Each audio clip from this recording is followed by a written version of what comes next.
What's up, everybody? Welcome to the infamous Second Son Spoilercast. I'm one of your hosts, Greg Miller, alongside my Italian meatball, Brian Eltato. And he only does everything, Colin Moriarty. Good to see you. Good to see you. How are you? Thank you for having me. I'm happy that you could come and join me on this ride, of course, Thanks Colin. for having me, too. Please be quiet now. Colin, it's well known you and I are pretty big Infamous fans. We loved Infamous 1. We loved Infamous 2. Do you love Infamous Second Son? I do. I think Infamous 2 is a better game, but I like Infamous Second Son very much. Brian, Yes. you've never played a PlayStation game before, I've been told. That's absolutely not true. Sorry. I missed absolutely that. I have to check my notes. No, you've played a lot of PlayStation. How does Infamous Son Brian, you're a farmer, right? This is your first time in front of a camera. I know the world is crazy to you. So actually, I really enjoyed Infamous 1, and I think Infamous 2 almost, for some reason, to a lesser degree, and I think it's because it was sort of like two ships passing in the night, tried to give it its time, and then other games popped up at the time. Sure. And when I heard the Second Son was going to be a different sort of plot line with different characters, you guys were kind of mixed on that because you were like, well, I loved Cole and I love Zeke and all these wackadoo crazy guys. Wackadoo quo. Come on down, Cole! Like all this crazy stuff. And you guys love that stuff, and it's great. But I actually really liked that they were taking a new approach for this, because for me, this was like, this might be my new first Infamous game. And I think for a lot of people, it's a good first Infamous game. Like I didn't feel like jumping into it, and tons of people bought a PS4. It's the first console they ever bought, right? Yeah. It might even be a bunch of people bought it's the first Sony console they ever got. So it obviously points to say that, you know, for a lot of people, Infamous Second Son is the first Infamous game. And in that way, I think it's awesome. And I think it really works on that grounds. So that's what, I mean, that's what I'm here to defend today. And not like this will be a debate. Yeah. But, no, because me and Colin are always right. Yeah, okay. Fair enough. But slow your roll for 1 second. So, ladies and gentlemen, you know now that we like this Infamous game, but I want to make sure you're aware of what you've clicked on or are listening to on your MP3. This is a spoiler cast. We're going to go in depth with the endings, the powers, everything. You don't want to watch this if you haven't played this game. The whole point is that now the gloves are off. We can say whatever we want about Infamous Second Son, and you get to react along with us. Yep. So yes, I think that Colin, when you beat Infamous Second Son, you very awkwardly, we beat it at the exact same moment and tweeted about it at the exact same moment, and then you came out and we talked about it, and we talked about being disappointed. Yeah. Why? So the gameplay is great, right? Yeah. Like the gameplay is excellent. Seattle is a really beautifully realized city. You know, I love the way the graphics look. I love the gameplay, all that kind of stuff. But the story was what disappointed me. Yeah. I like Cole better than I like Delson, and I like Zeke better than I like Reggie. So like right there, like there was something more that drew me more to those characters. But what bothered me the most is not even the characters, but that Infamous and Infamous 2's plot lines seemed totally inconsequential to Second Son. Like nothing at all. Yeah. In other words, Infamous and Infamous 2 didn't have to happen for Infamous Second Son to really happen. It's similar to what Brian's saying. For a lot of gamers, it didn't happen. But the example I used was Killzone Shadowfall, right? Like Killzone's not known for its great plot, but it has a plot. People care about it. Okay. Killzone Shadowfall and what's going on in Vecta in that game is a direct result of what happened at the end of Killzone 3, right? And like, so even though you don't need to know that, like they're in this situation because of Killzone 3.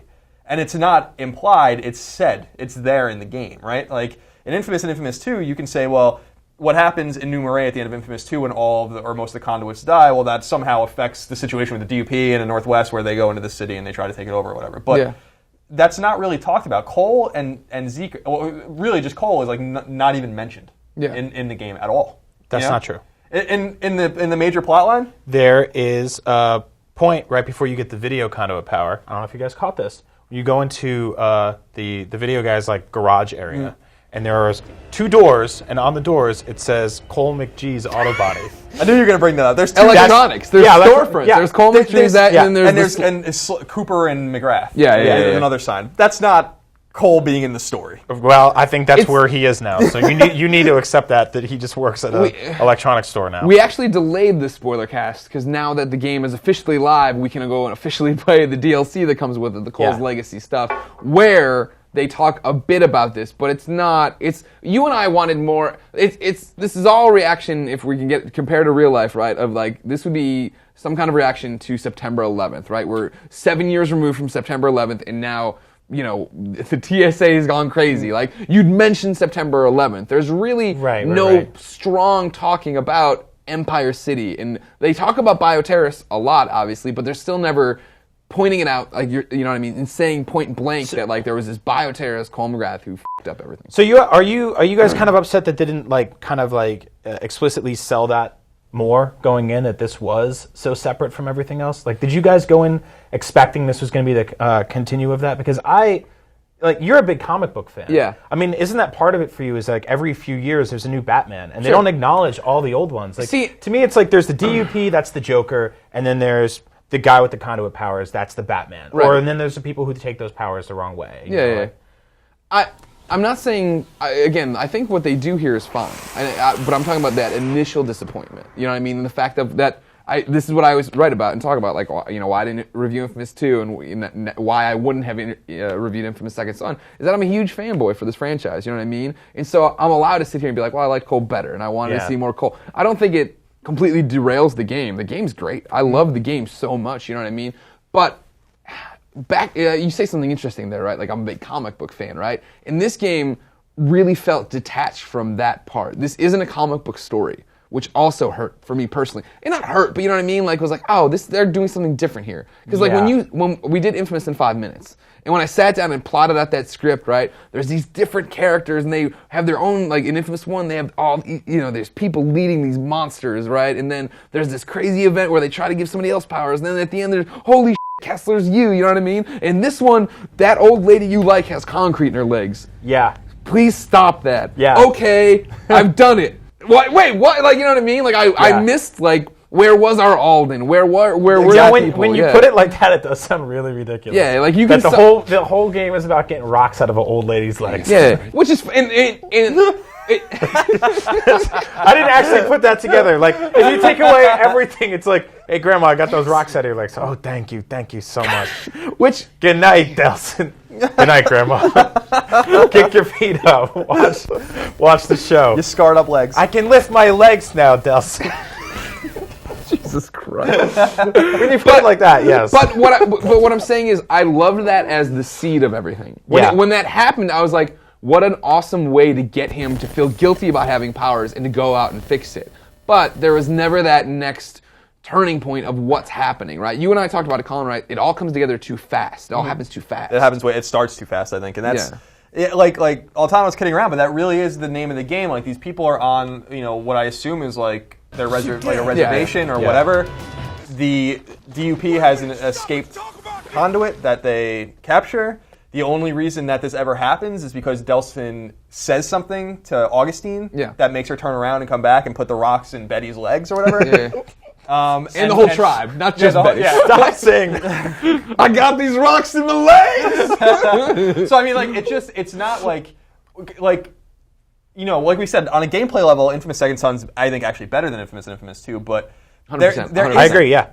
There's a story element that's really important, and I don't like comic books. That's why like Infamous always resonated with me, because I always felt like it was an action sandbox game, had a lot of comic book elements, but it was really fun to explore. Agreed. But there was all of these characters and all this up, like Empire City specifically, and New Marais to a lesser extent felt truly dystopian. Like there was something truly up there. Yeah. And Cole's not a guy who he's a bike messenger, he's supposed to be an everyday guy, but something extraordinary happened to him.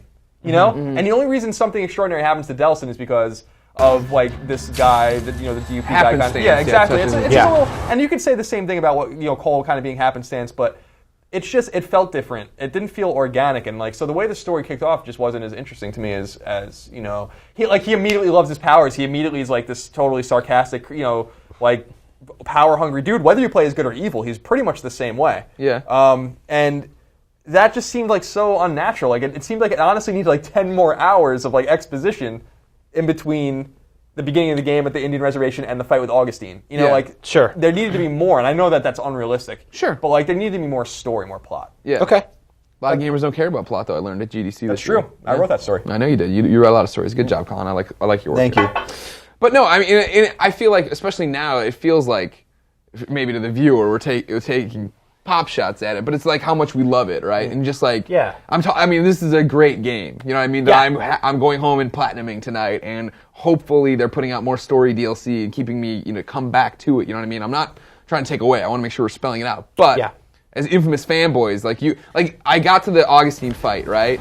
And she's finally like, take my hand, you can have it. And you grab her, and the cutscene started, and I was like, oh, here it comes. Like, here comes, like, some moment for me that's going to really tie everything back together. And she's like, I was a soldier, and this girl followed me, and I killed her. And I was like, You got the rocks now. That looks like the rocks out of your grandma's leg. Yeah. I did think the pacing was a little off at times, especially with the ending where you do get that power. Yeah. And then the credits roll. Cardinal sin of video games, right? Here is this phenomenal, awesome power. That you've been thinking about and wanting the entire. Yeah. I mean, it's basically integral to the plot, and especially to get the rocks removed from your grandmother's thighs.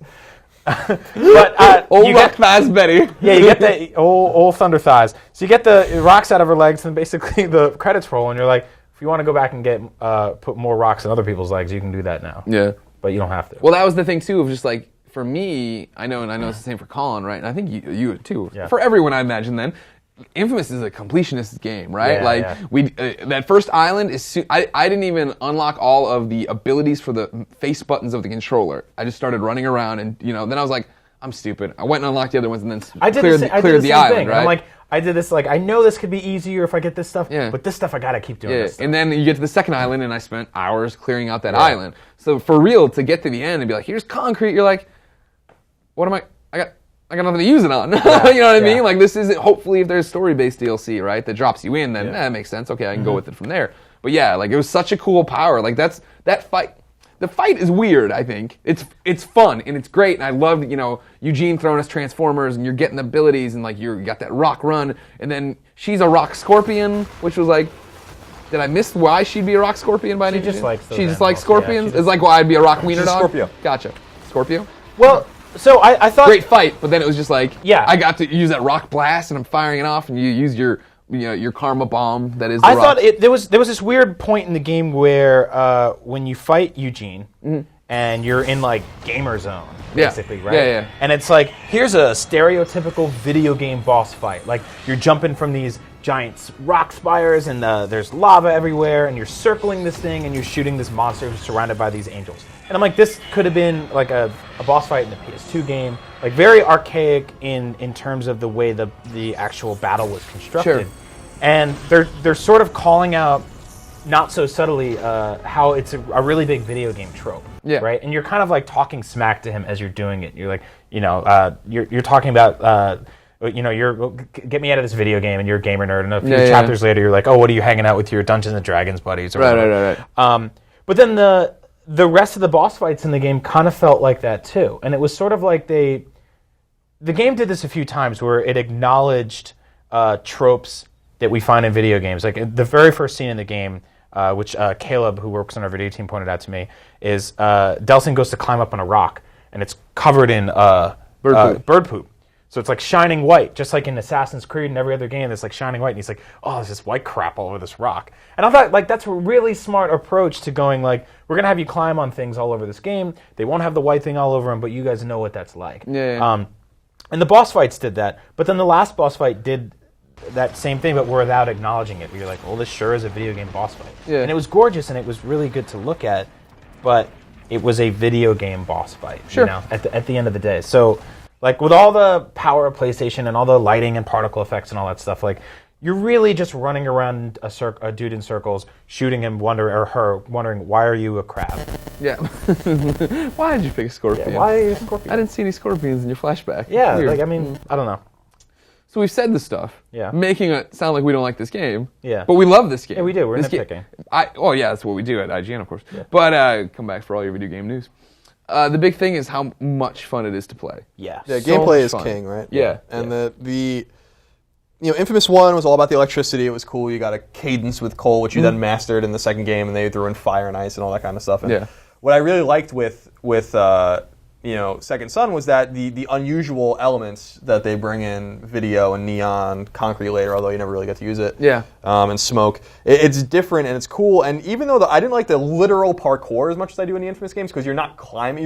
It's not literal parkour in the game. You're not climbing things usually, right? Yeah, like, you could, but you get those powers, like you dash in the hole or whatever. But like, man, you start to really master how to get across the city, like, especially with neon, but also with video, I think especially. Video is my favorite power. And there's a fluid feeling. The game it feels extraordinarily good when you play it. Yeah. The combat's also really good, and I think I like how they change it up, especially with the skill tree. If you're playing as good or evil, you get different things. For instance, if you're one of the useful things with Neon is you can slow down time with it when you're good. You cannot do that when you're evil. Oh, really? Yeah. So I played as good. You're gonna spoil evil for me I'll today, spoil which is fine. So I think the gameplay is exemplary.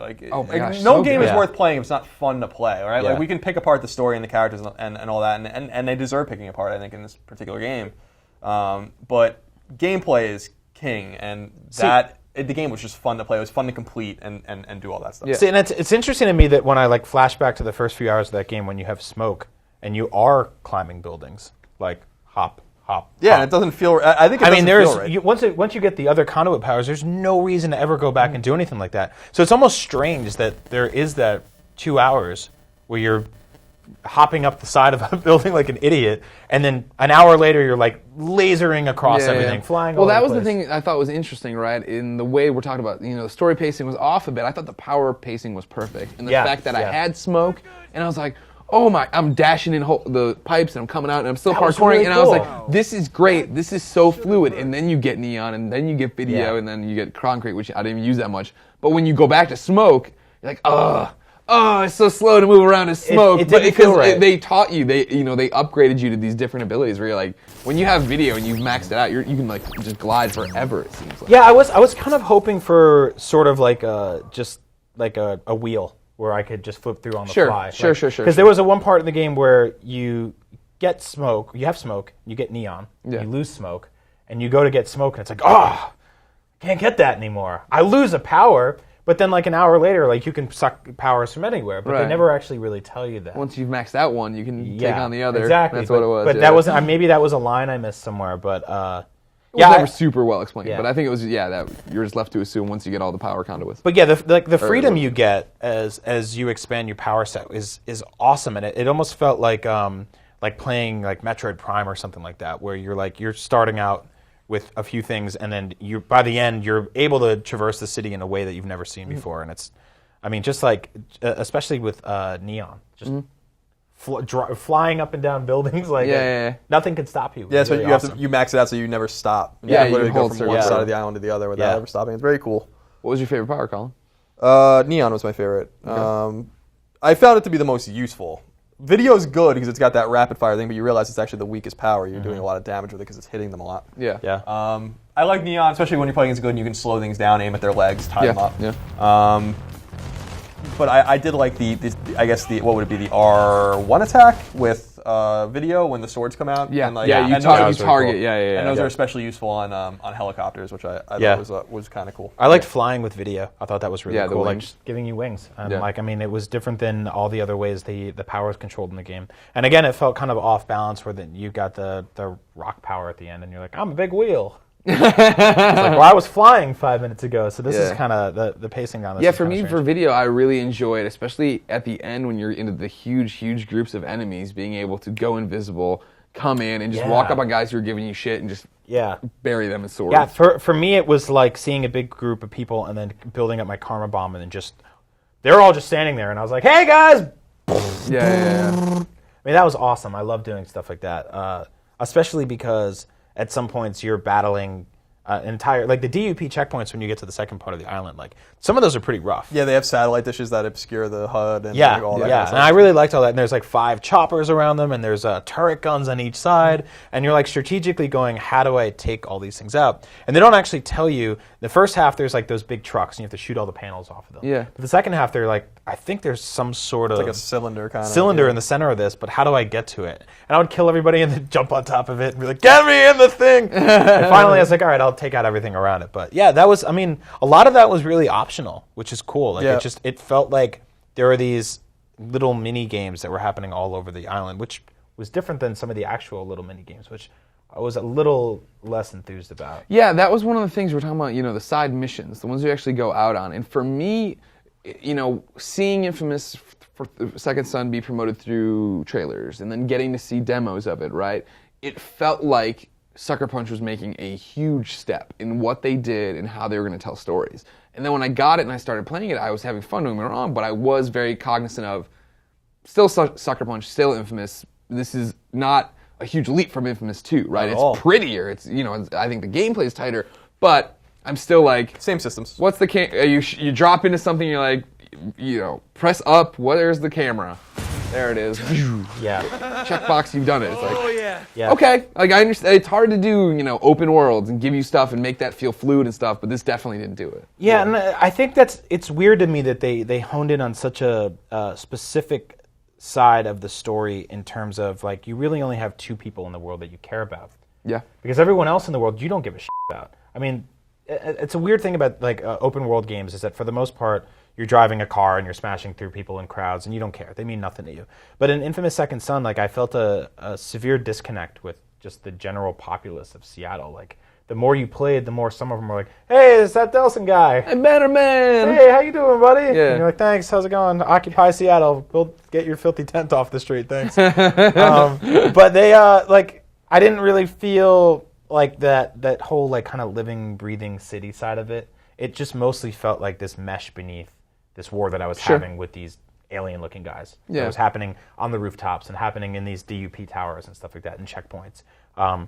But in terms of like this is this city that was taken over, like it didn't feel really dystopian to me. Yeah, that's what you were, I think Colin was talking about, right? Like Yeah. New Marais, man, that felt like that place was in shambles. Empire City just had a blast off. In this very much, and I think I want to talk a little bit about Uncanny Valley, but it was something like that in this way, right? Of like Sucker Punch strove and succeeded at making such a realistic Seattle that then I feel like they had realistic pedestrians, like like there's out with a cup of coffee, and then realistic DUP trucks just driving around, only looking for you, not giving anybody else really. Yeah. That was the weird thing, right? Of like it was a mix of our world with then this layer of story of bad guys. That's exactly how I felt. It's interesting you say that. I kind of got mixed up in that too because I feel like these elements were sort of clashing. Yeah. But that's kind of video games, and I think like we're getting a little better at that every year. But it is kind of weird to go like after, and I don't want to compare something to like GTA, but I mean this game looked much better than GTA. But just in terms of like a living, breathing city, I think GTA like could teach a lot to a game like Infamous. Although I don't know if we need it, right? Sure. Yeah. I mean, that was the thing is like I didn't feel a connection to the citizens other than like this is where Infamous's I think morality system always comes up, right? And the fact of like.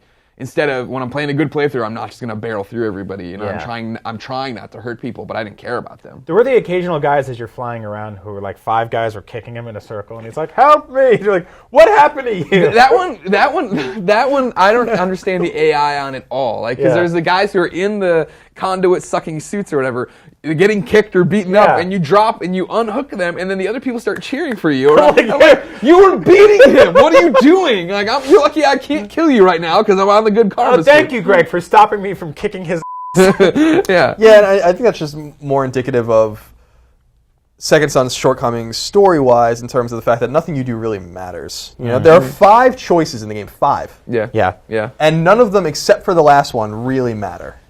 And when I started playing my Evil playthrough, and you started playing it, so like I'm way deep in the Evil playthrough. When I took the Evil, when you're in the Indian reservation or whatever, I took the Evil route and sacrificed the tribe, but nothing happened. Like the same thing happened to them. It didn't mean anything. You just get different dialogue with Betty at the end. Exactly. Yeah. And then you have the choice with Fetch, where basically you're just doing different missions. The choice with what's his name, Eugene, where you just do different missions. Then you have the choice to kill the smoke conduit or not. Yeah. Hank. Yeah. And then you have the choice to kill Augustine or not. Yeah. Those are the choices in the game. Yeah. Nothing changes. Like Infamous 2 authentically did change at the end. Like depending on what happened. Like there was different completely different events. Drastically different. Happened. Which was so awesome and maybe so complicated for Sucker Punch. Is probably why they didn't do it again, because they had to actually say like one of these endings didn't actually happen. Yeah. Which is disappointing.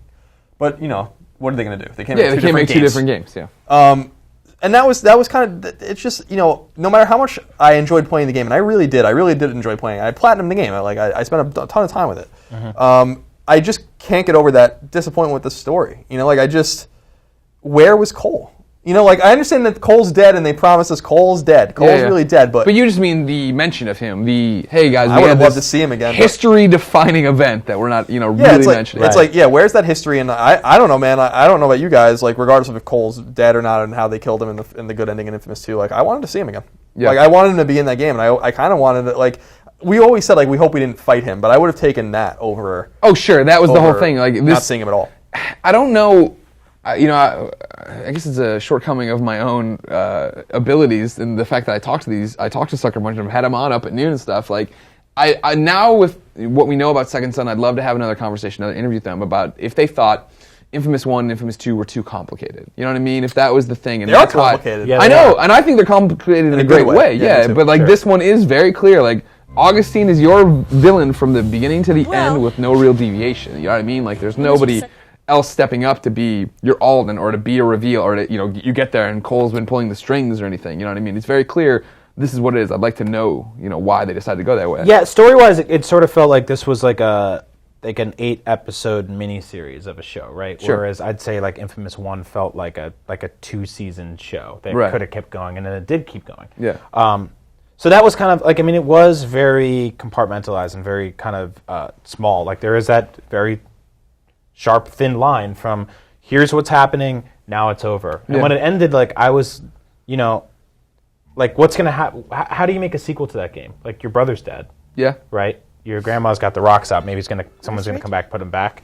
I mean, my prediction... Killer. Now, I nailed Infamous 2, so maybe I can nail Second Son too, right? It would be that from the DLC I played today, right? Like, Zeke's part of this anti-DUP movement, right? And you get the reporter's research to Zeke, and you never see Zeke, but like there's a dead drop and stuff. Now he could step up and be the second banana of like, hey man, the DUP is doing this over here in this other place. I need you to come help me free all these conduits, and you get there, and then it kind of spirals out from there, which would be cool.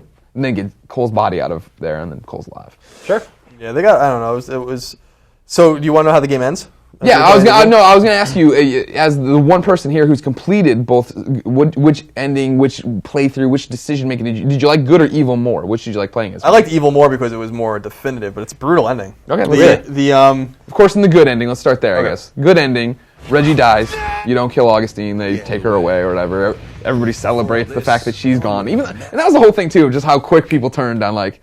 Bioterrorists, conduits, yeah. You're like, wait, what? You know what I mean? Yeah. And then they just start freeing all the conduits from Guantanamo Bay. And I'm like, I'm sure none of them are going to have a chip on their shoulder. It was weird, too, when she was like, where's your brother? And you're like, well, he saved me. He was helping me with this. I'm going to go paint. Well, that's how he expresses love. I know. He expresses that a lot. And he uses a line from the previous Infamouses with the I love you, brother. That was a line from them. But yeah, and then he's just like, well, got all these powers, I'm gonna just be me. So what happens in Evil? So yeah, Reggie still dies, then you go to fight Augustine, you decide to kill her before you even go into the tower. You go, so the game ends this, same way you kill, you fight the Scorpion Queen. Yeah, you fight the Scorpion Queen and kill her.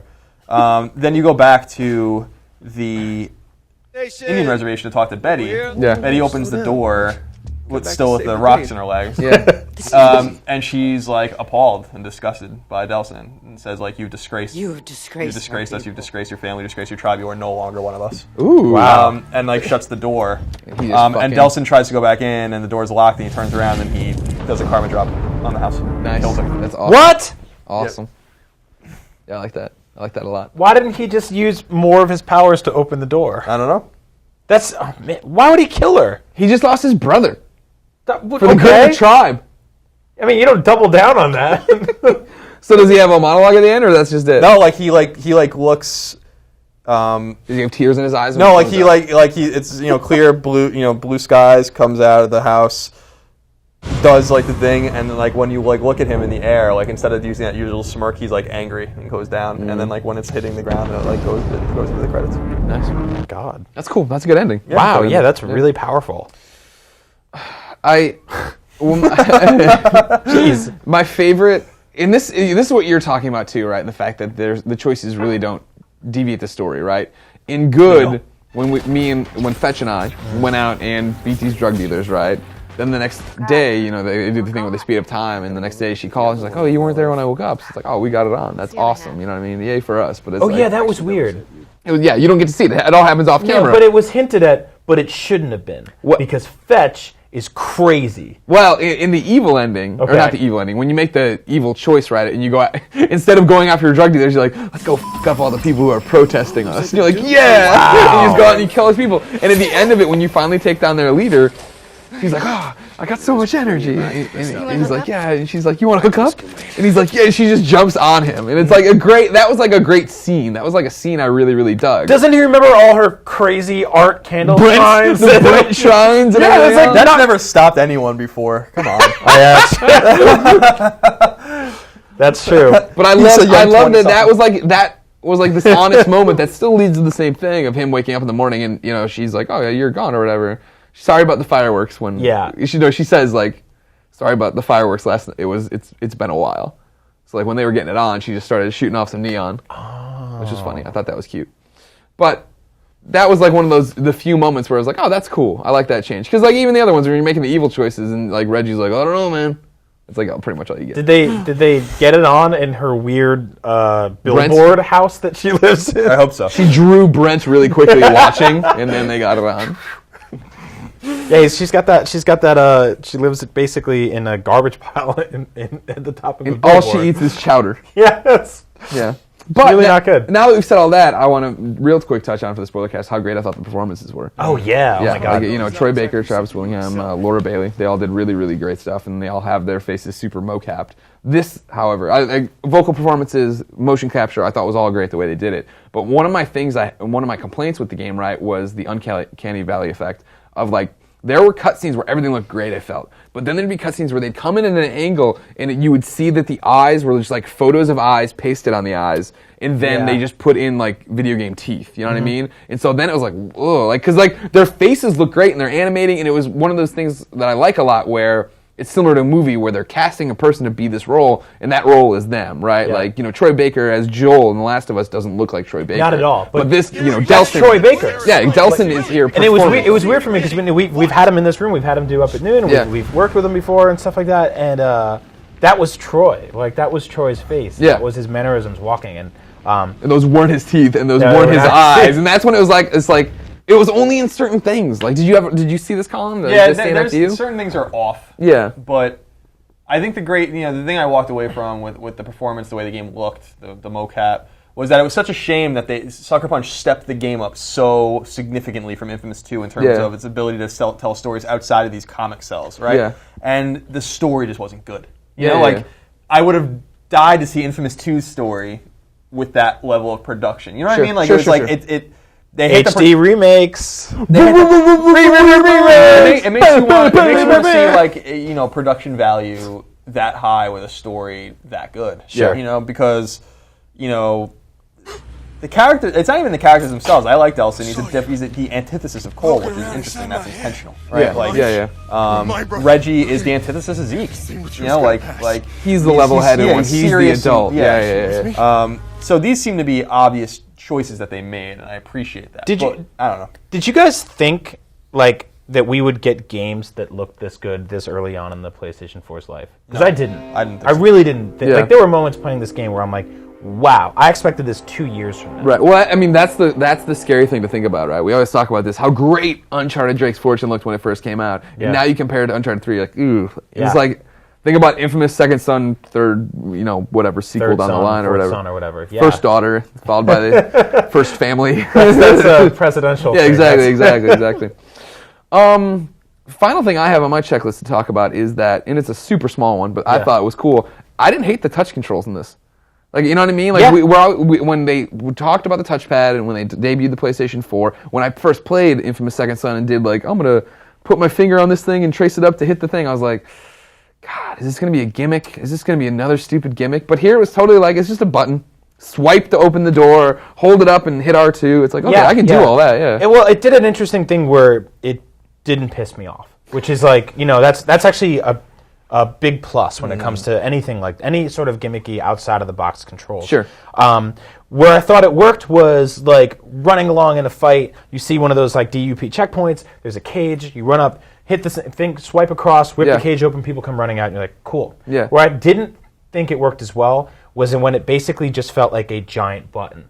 And every time I walked up to like a grate that had smoke coming out of it, or something that had the lasers of neon that I could come out of, it was just like boom, big finger down on the thing. And I think like with the touch controller, it could have been cool to do like a quick like swirl or something like that, or a swipe. I think they had that at one point. I could have sworn an earlier demo I had was something swirling, and I think that's the line you walk of like, is it a gimmick? Like, you know what I mean? Like, what do we do with this to make it not feel like? Well, see, and that's why I think it worked sometimes, but others it was like sort of like at those checkpoints. The first time you put your thumb on to scan it, I'm like, okay, that's kind of interesting. Yeah. But then you didn't really need to do that for the rest of the game. That's the only time you do it. Yeah, it's the only time you do it. Yeah, you can do it to the other ones if you want. Yeah, but you can do it to all the other checkpoints in the game, but there's no reason really? I didn't know that. I was just blowing them up. Yeah, you blow it up, get your shard, get out of there. Exactly. Yeah. So I want to see them kind of explore that a little more, which is something I never say. Yeah, stuff. yeah. Usually I just go put it on a button, but I think they're on the right track with that stuff. So it'd be cool to see them try it a little more.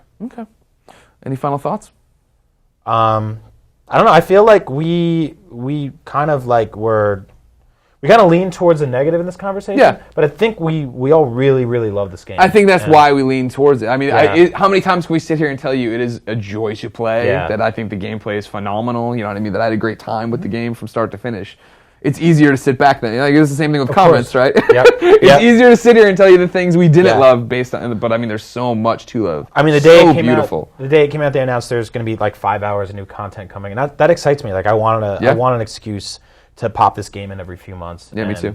And see what's new and try it out. It's a really fun city to just fly around in. It's one of the most beautiful games I've ever played. Yeah, I agree 100% with that. It's fun as Yeah. Colin?